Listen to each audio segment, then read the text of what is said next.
Assalamualaikum warahmatullahi wabarakatuh.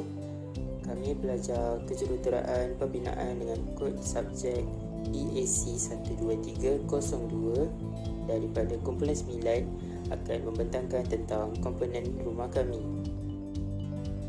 Ahli kumpulan kami terdiri daripada saya sendiri iaitu Muhammad Fauzan bin Azizan, Ahmad Ashraf, Muhammad Ilman, Muhammad Syarul Ashraf dan juga Nur Syamimi. Tujuan tugasan kami ini adalah untuk memberikan pendedahan awal terhadap jenis, fungsi, faktor yang perlu diambil kira, ciri-ciri dan setiap standard yang telah ditetapkan bagi pembinaan elemen-elemen superstruktur.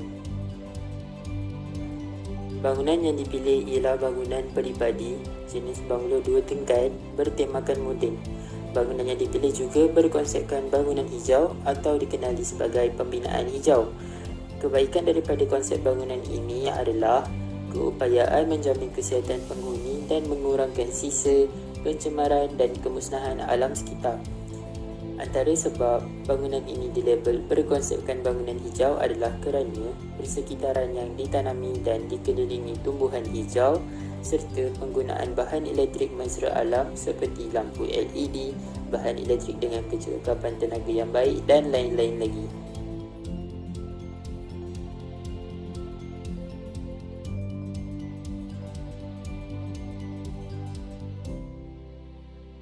Elemen superstruktur yang pertama ialah bumbung dan kemasannya.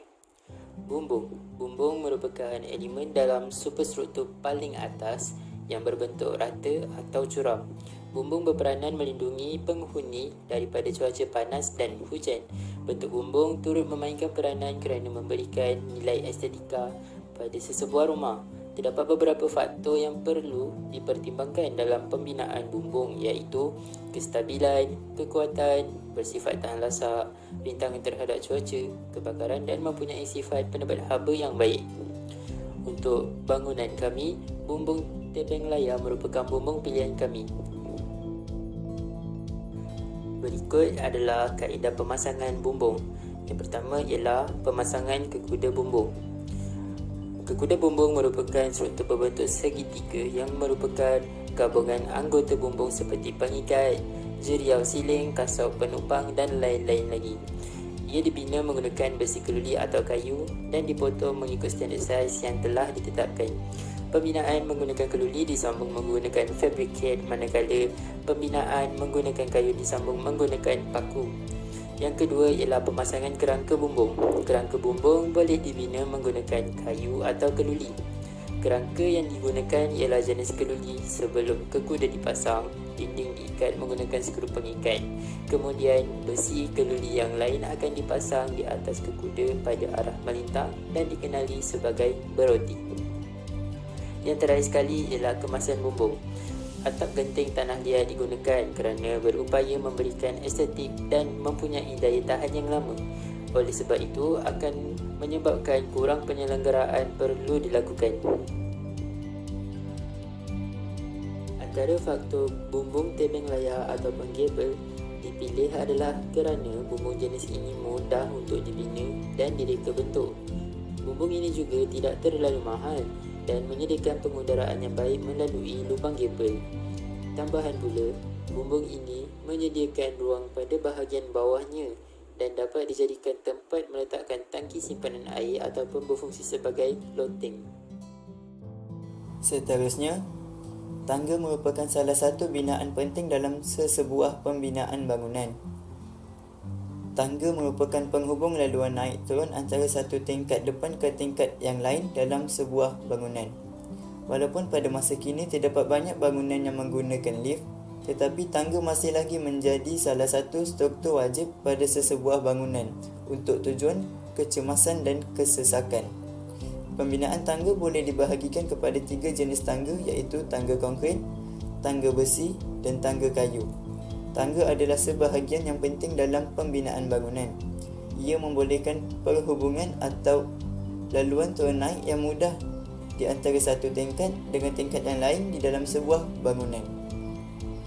Pembinaan tangga mengandungi beberapa anak tangga yang dibina dalam satu larian terus atau mempunyai beberapa larian yang diselangi dengan pelantar.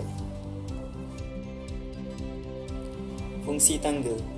Yang pertama adalah satu kemudahan untuk para pengguna naik dari satu tingkat ke tingkat yang lain. Kedua, perlu dibina dengan sempurna untuk kegunaan jangka masa yang panjang. Ketiga, untuk menjadi laluan apabila berlakunya kecemasan. Keempat, untuk memudahkan sesuatu kerja dilakukan dengan menaiki tangga. Bagi kaedah pembinaan tangga, yang pertama adalah menyediakan bahan dan peralatan seperti mesin simen, tukul, pasir, pita pengukur, batu bau, benang, besi tertulang, pemotong besi, BRC, pengikat tertulang, papan, gergaji, lapisan kalis lembab, kertas pasir, dawai pengikat dan mesin penggetar. Langkah kedua, membina kotak acuan. Mengukur panjang dan lebar acuan, mengukur keluasan tangga, memotong kayu mengikut saiz yang telah ditetapkan, pakukan kayu yang dipotong mengikut saiz yang dipotong, membina penahan pada bahagian luar acuan, menyapu minyak pada kotak acuan. Langkah ketiga, mengikat tertulang. Mengukur panjang tertulang yang hendak dipotong, mengukur tertulang untuk lebar tangga, memotong tertulang yang telah dipotong, memotong BRC untuk lantai tangga, menggunakan pengikat tertulang untuk mengikat tertulang tersebut dengan menggunakan dawai pengikat. Setelah itu, pastikan tangga berada di dalam dan tidak bersentuhan dengan kotak acuan. Langkah keempat, menuang konkrit. Setelah kotak acuan dan besi tertulang siap diikat, konkrit akan dituang ke dalam acuan tersebut. Konkrit yang dituang itu hendaklah bernisbah 1:2:4. Simen, pasir, batu bau. Menggunakan mesin penggetar untuk memadatkan besi konkrit untuk mengelakkan berlakunya honeycomb. Keringkan konkrit tersebut. Setelah kering, kotak acuan tersebut hendaklah dibuka daripada struktur. Terakhir, membuat kerja kemasan. Sekiranya berlaku honeycomb, sumbatkan tempat yang berlakunya kecacatan tersebut dengan menggunakan tepung penyumbat atau lepakan pada konkrit. Setelah konkrit tersebut kering dengan sempurna, kerja kemasan boleh dilakukan. Pemasangan mozaik atau menggunakan kerja kemasan yang lain untuk mencantikkan struktur tangga tersebut. Bersihkan kawasan pembinaan tangga tersebut. Perbandingan tangga bentuk L dan Y. Tangga berbelok bentuk L, yang pertama 90 darjah pada satu sudut, tidak memakan terlalu banyak ruang. Bahagian bawah tangga boleh dimanfaatkan untuk menyimpan barang. Dan yang terakhir, proses kerja yang sedikit. Manakala bagi tangga bercabang bentuk Y, yang pertama adalah bercabang dua pada pertengahan tangga, memakan ruang yang besar, memerlukan proses kerja yang lama, tenaga kerja yang banyak. Dinding merupakan elemen sesuatu bangunan yang dibina secara menegak untuk membahagi beberapa ruang dalam sebuah bangunan. Bahan binaan dinding adalah seperti bata, konkrit kayu, keluli ataupun komposit. Fungsi dinding adalah untuk memberi perlindungan daripada kesan cuaca. Selain itu, dinding juga berfungsi untuk memberi perlindungan keselamatan daripada pencerobohan dan menanggung beban sesebuah bangunan. Pemilihan dinding bergantung kepada beberapa faktor. Faktor yang pertama adalah kestabilan, iaitu dinding yang dipilih hendaklah kukuh dan stabil supaya tidak berlaku runtuhan. Selain itu, kekuatan juga memainkan peranan yang penting dalam pemilihan bangunan supaya dapat menahan daya mempatan dan tegangan. Faktor yang seterusnya adalah tahan cuaca, iaitu dinding mestilah mempunyai keupayaan menahan sesuatu suhu yang terlalu sejuk atau suhu yang terlalu panas. Bagi pemilihan dinding dalam tugasan ini adalah dinding blok konkrit ringan. Dinding blok konkrit ringan adalah salah satu bahan sebagai alternatif kepada batu bata bagi membina dinding. Blok konkrit ringan juga terkenal sebagai lightweight block wall yang diperbuat daripada simen, pasir dan dicampur oleh ejen pembuih. Hal ini membuatkan blok konkrit ringan mempunyai gelembung-gelembung udara yang halus apabila blok itu mengeras. Antara ciri-ciri blok konkrit ringan adalah penebat haba, pencegahan kebakaran, daya ketahanan dan penyerapan air. Berikut adalah kaedah pembinaan dinding konkrit ringan. Yang pertama adalah bersihkan kawasan tempat pembinaan sebelum memulakan kerja. Yang kedua adalah bahagian atas lantai dialaskan dengan menggunakan mortar. Yang ketiga, mortar disapu pada bahagian konkrit ringan yang akan diletakkan di atas bahagian lantai seperti tadi. Yang keempat adalah mortar juga dilapiskan pada bahagian tiang. Yang kelima, untuk meneruskan kerja penyambungan blok konkrit ringan, terutamanya pada barisan pertama, alat spirit level digunakan untuk mengukur garis grid dan memastikan berada di pangkalnya.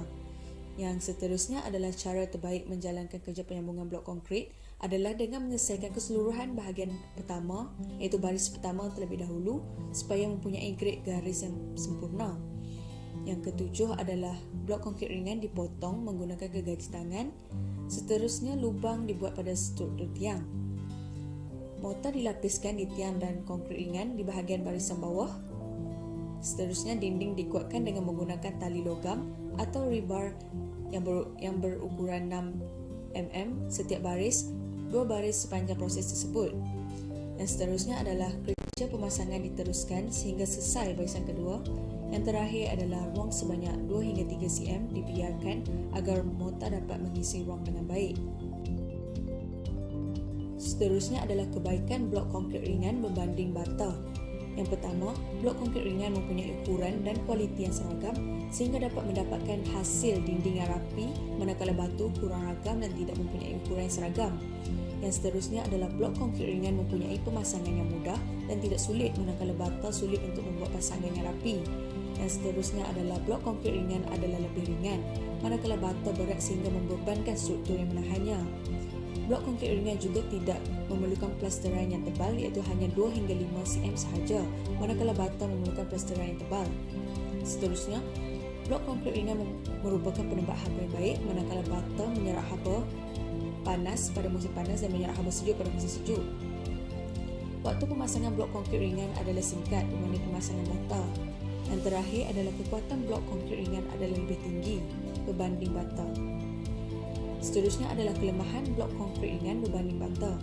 Yang pertama, blok konkrit ringan susah didapati, manakala bata mudah didapati. Seterusnya, kos blok konkrit ringan lebih tinggi berbanding bata. Blok konkrit ringan juga merupakan penyerap kelembapan yang tinggi berbanding bata. Blok konkrit ringan mudah menyebabkan tertulang berkarat berbanding bata. Seterusnya, blok konkrit ringan lemah dalam menahan tindakan pengecutan konkrit berbanding bata. Ketepatan blok konkrit ringan adalah lebih rendah berbanding bata.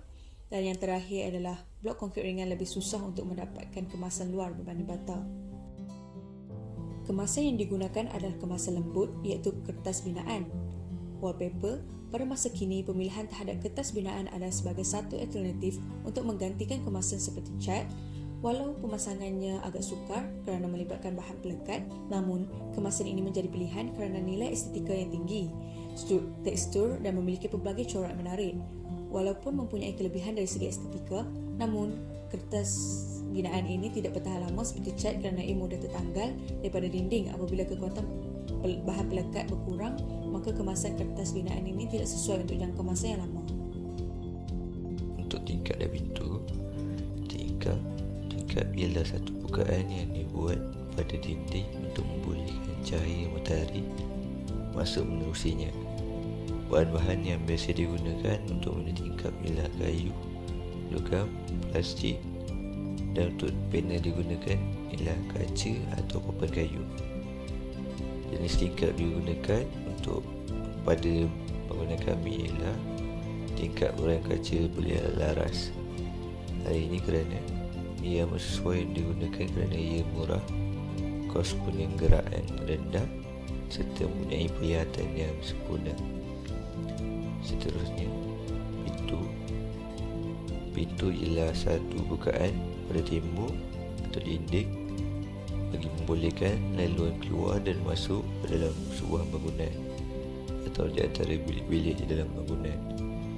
Pintu terdiri daripada dua bahagian, iaitu kerangka pintu dan daun pintu. Jenis pintu digunakan ialah pintu rata. Pintu rata banyak digunakan pada projek perumahan di seluruh negara Oleh kerana ia pengedap yang baik, mempunyai keselamatan yang tinggi dan menggunakan lebih banyak bahan. Elemen superstruktur yang seterusnya ialah lantai dan kemasannya. Lantai merupakan elemen superstruktur yang menyediakan permukaan yang rata dalam sesebuah bangunan. Lantai juga berfungsi untuk menanggung semua beban sama ada beban hidup maupun beban mati, serta berupaya menahan semua tekanan yang dikenakan terhadap lantai. Pemilihan lantai turut memainkan peranan penting kerana pemilihan haruslah bersesuaian dengan jenis dan fungsi setiap bahagian dalam bangunan. Untuk bangunan kami, lantai konkrit bertertulang merupakan lantai pilihan kami.